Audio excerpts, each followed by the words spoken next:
नमस्कार दोस्तों, स्वागत है आप सभी का मेरे चैनल अभी एस्ट्रोलॉजी में। आज हम बात करेंगे कि क्यों आपका वैवाहिक जीवन संकट में आ जाता है, क्यों बात तलाक तक पहुंच जाती है, क्यों पति पत्नी में मतभेद हो जाता है। विवाह एक ऐसा संयोग है जिसकी कामना हर पुरुष, हर स्त्री और दोनों के माता पिता करते हैं और ये इनका सपना होता है, क्योंकि विवाह वंश वृद्धि का एक कारण होता है। विवाह के द्वारा ही वंश वृद्धि हो सकती है, लेकिन उसके बावजूद खुशीपूर्वक प्रेम विवाह हो चाहे अरेंज मैरिज हो, खुशीपूर्वक होने के बावजूद इन विवाहों में दरार क्यों पड़ जाती है, आज हम इसके बारे में जानेंगे। आगे हम एक कुंडली का विवेचन भी करेंगे जो मेरे पास आई थी। इन महाशय का पहला विवाह लव मैरिज था, जो 6 महीने भी नहीं चल पाया और टूट गया। उसके पश्चात इन्होंने दूसरा विवाह किया, जिस अरेंज मैरिज की, माता पिता की सम्मति से की। लेकिन इनकी कुंडली में वो क्या दोष था जिस कारण इनका दूसरा विवाह भी आज संकट के दौर में खड़ा हुआ है। यहाँ भी तलाक की नौबत आई हुई है। तो इसी विषय पे हम आगे चर्चा करेंगे और आपको अंत में कुंडली का विवेचन भी कराएंगे कि उनकी कुंडली में क्या वो योग था जिस कारण उनका पहला विवाह तो टूटा ही, दूसरा विवाह भी टूटने के कगार पर आया हुआ है। देखिए, अगर किसी की भी कुंडली में विवाह विलंब से हो रहा है अथवा उसे वैवाहिक जीवन में परेशानियां झेलने को मिल रही हैं, या किसी और व्यक्ति के साथ आपका संबंध बन रहा है, मतलब कि आप शादीशुदा हैं, उसके बाद भी आप अफेयर चला रहे हैं, तो इन सब में मंगल, शुक्र और राहु का योगदान अति विशिष्ट है। अगर हम वर्तमान समय में देखें तो या तो किसी का विवाह होता ही नहीं है, कई ऐसे आपको एग्जाम्पल मिलेंगे जो बहुत एज तक जिनका विवाह नहीं हो पा रहा है, और किसी का विवाह होता भी है तो विवाह के बाद जीवन में तनाव की स्थिति बनी रहती है, मन मुटाव होता रहता है, यहाँ तक कि तलाक तक की नौबत आ जाती है।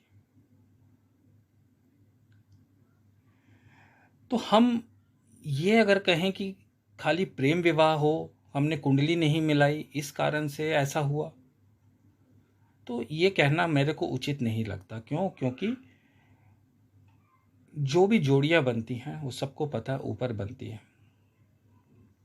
ईश्वर ने आपके कर्मों के हिसाब से आपकी कुंडली को ऐसा सेट किया है कि ना चाहते हुए भी आपके विवाह में दरार पड़ जाती है। लेकिन इसका मतलब ये नहीं कि विवाह बच नहीं सकता। साथ में उपाय भी बहुत सारे हैं, जिसमें अगर जो आपके अशुभ ग्रह प्रभाव है, जैसे मंगल, शुक्र और राहु के कारण ही ये सब देखने को मिलता है, अगर ये ज़्यादा खराब स्थिति में नहीं है तो तलाक की नौबत आने के बावजूद सुलह होते हुए देखी गई है और वैवाहिक जीवन को बचाया जा सका है। लेकिन अगर इन ग्रहों की स्थिति बहुत मजबूत है, इन्होंने अगर ठान रखी है कि आपको तबाह करना ही है, उस दशा में आप कुछ नहीं कर सकते सिवाय उपाय के। तो मंगल, शुक्र और राहु, इनका महत्व जो है वो वैवाहिक जीवन में बहुत विशिष्ट है। शुक्र को हम काम वासना का कारक कहते हैं। पुरुष की कुंडली में वीर्य का कारक होता है, संतान उत्पत्ति का कारक होता है। यही हमें भौतिक सुख सुविधाओं में उलझाता है और इसी के कारण हमारे एक से ज़्यादा संबंध भी हो सकते हैं। वहीं राहु और मंगल पाप ग्रह की श्रेणी में आते हैं। राहु एक ऐसा ग्रह है जो किसी भी शुभ ग्रह के साथ बैठ जाता है तो उसकी क्षमता को नष्ट कर देता है, उसके शुभ प्रभाव को अशुभ में बदलने की क्षमता रखता है। लेकिन इसमें भाव विवेचन जरूरी होता है। और यही राहु आपको भ्रम की स्थिति में भी डाल देता है। क्यों? क्योंकि राहु एक छलावा ग्रह है, छल करना इसे आता है। इससे पीड़ित होने पर आप किसी भी प्रकार की सच्चाई को ना तो देख पाएंगे ना समझ पाएंगे। आपके वैवाहिक जीवन में अगर कोई भी थर्ड पार्टी बीच में आ गया इन ग्रहों के प्रभाव के कारण, तो आप आपसी समझौते से ज़्यादा, आपसी संबंध से ज़्यादा, आपसी मत से ज़्यादा किसी तीसरे पार्टी के ऊपर विश्वास कर कर अपने वैवाहिक जीवन को नष्ट कर लेंगे। वहीं जो वैदिक ज्योतिष है उसमें मंगल रक्त का कारक भी है, और मंगल का प्रभाव जब शुक्र पर पड़ता है तो घर में मार कुटाई, लड़ाई झगड़े, खून खराबा तक हो जाता है, जिसके कारण बाद में तलाक की नौबत अवश्य आती है।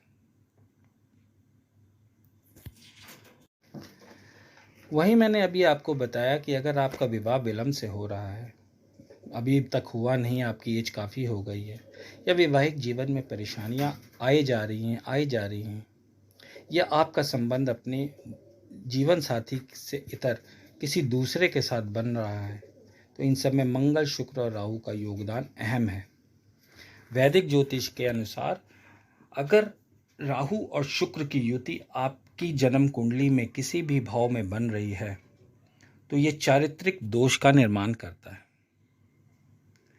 राहु और शुक्र के मध्य हमें अंश को देखना बहुत जरूरी हो जाता है ऐसी कंडीशन में, क्योंकि जितने ये अंश से पास हैं, इनमें दूरी कम है, उतना योग ये प्रभावी होगा, उतने आपके जीवन को ये नरक बना देगा। राहु के साथ शुक्र होने से वो दूषित हो जाता है। भौतिक सुख सुविधाओं का कारक जब दूषित हो जाएगा तो वो आपको अच्छे फल नहीं देता, आपके मन को भ्रमित कर देता है और आपके वैवाहिक जीवन में खलबली पैदा कर देता है। वहीं जब शुक्र की युति मंगल के साथ हो या मंगल की दृष्टि में शुक्र हो, राहु की दृष्टि में शुक्र हो, तो भौतिक सुख सुविधाओं के प्रति आप आकर्षित होते हैं, लेकिन गलत काम करने से भी नहीं चूकते। यानी आपके एक से ज़्यादा संबंध विवाह से पहले भी हो सकते हैं, और ये एक ऐसी लत होती है कि विवाह के बाद भी आप अपने संबंधों को नहीं त्यागते हैं, जिससे आपके वैवाहिक जीवन में तलाक तक की नौबत आ सकती है। ज्योतिष में हम जानते हैं कि शुक्र स्त्री का कारक है, और मंगल और राहु का शुक्र के साथ आना स्त्री के प्रति हिंसा को भी दर्शाता है। अगर छठे, आठवें या 12वें भाव में शुक्र, मंगल, राहु, केतु, सूर्य जैसे ग्रहों से पीड़ित हो, यानी शुक्र, सारे क्रूर ग्रह जो है मंगल, राहु, केतु, सूर्य, इनसे पीड़ित हो, तो आप यकीन मानिए अपनी यौन इच्छाओं की पूर्ति के लिए आप हिंसा पर भी उतर आएंगे। कहने का मतलब है कि अगर आपके पार्टनर को आपके साथ यौन संबंध बनाने की इच्छा नहीं है तो आप उसके लिए मार कुटाई भी करने से पीछे नहीं हटेंगे। तो मंगल, शुक्र और राहु का प्रभाव आप लोगों के साथ ये सब भी करा सकता है, जो कि नहीं होना चाहिए। अब मैं आप लोगों को कुंडली दिखाने जा रहा हूं, इसको गौर से देखिए। देखिए, ये कर्क लगन की कुंडली है। इसमें स्त्री का कारक शुक्र 10वें भाव में मेष राशि के अंदर यानी अग्नि तत्व राशि में बैठा हुआ है। शुक्र जिस राशि में है उस राशि का स्वामी भी, आप गौर से देखिए, 4th हाउस के अंदर केतु के साथ बैठ के शुक्र पर दृष्टि दे रहा है। 10वें भाव में शुक्र राहु की युति है।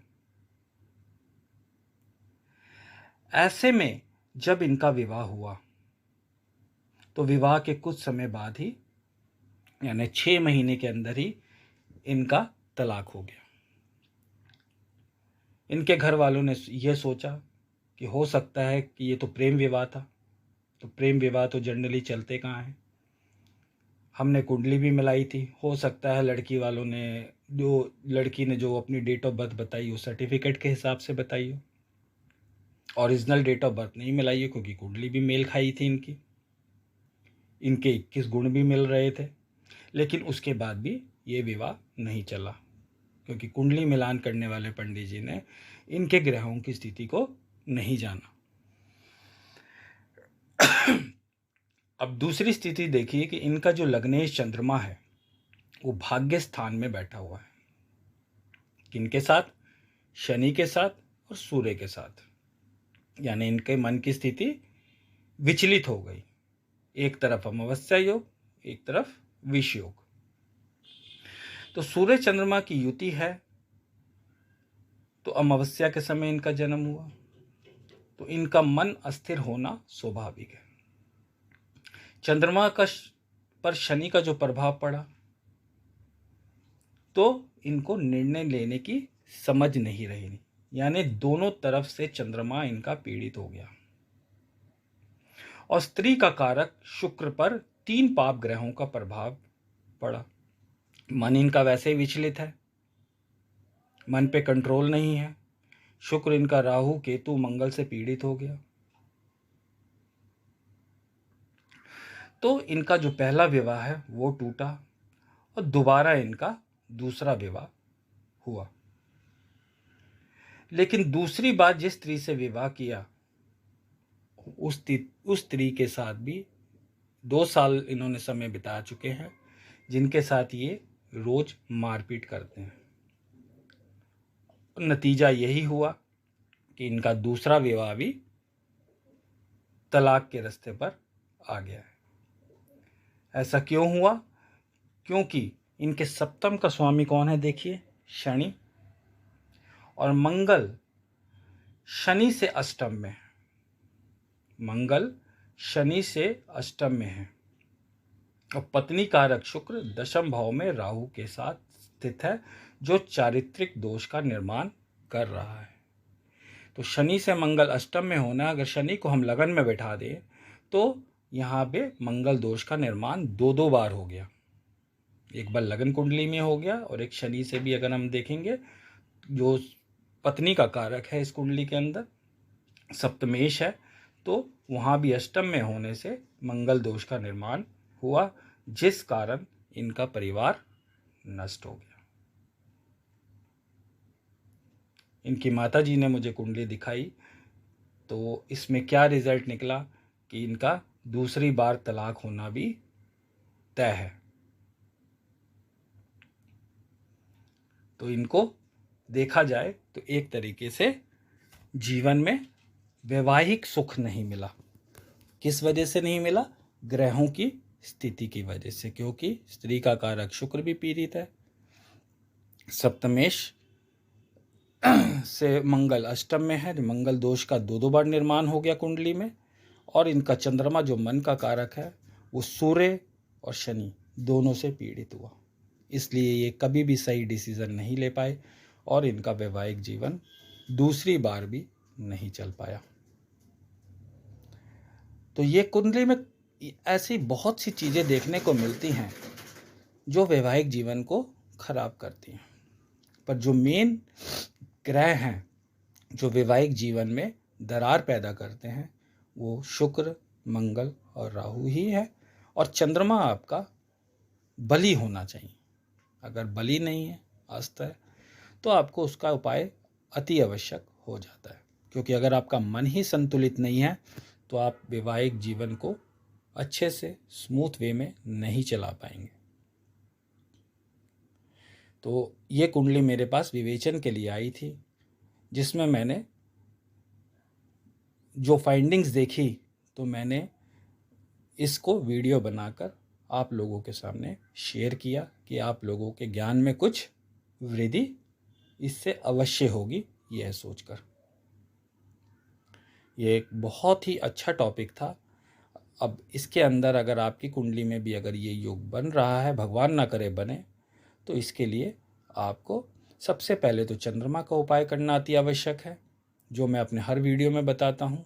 इसके अलावा आपको शुक्र को बलि करना अति आवश्यक है। मंगल और राहु के आपको उपाय नहीं करने हैं, क्योंकि यहाँ पे चंद्रमा, इनकी कुंडली में चंद्रमा और सूर्य शुक्र पीड़ित हुए, तो इनके उपाय करके आप अपने वैवाहिक जीवन को कुछ हद तक समेट सकते हैं। शुक्र के उपाय में सबसे अच्छा उपाय है कि शुक्रवार के दिन लक्ष्मी नारायण की मूर्ति के आगे जाकर आप एक नारियल में कलेवा लपेट कर 11 रुपये रख कर भगवान के चरणों में समर्पित करके अपने शादीशुदा वैवाहिक जीवन की कामना करें। इससे आपको अवश्य लाभ मिलेगा। तो आज के लिए इतना ही। वीडियो पसंद आया तो चैनल को लाइक, शेयर और सब्सक्राइब जरूर करें। धन्यवाद।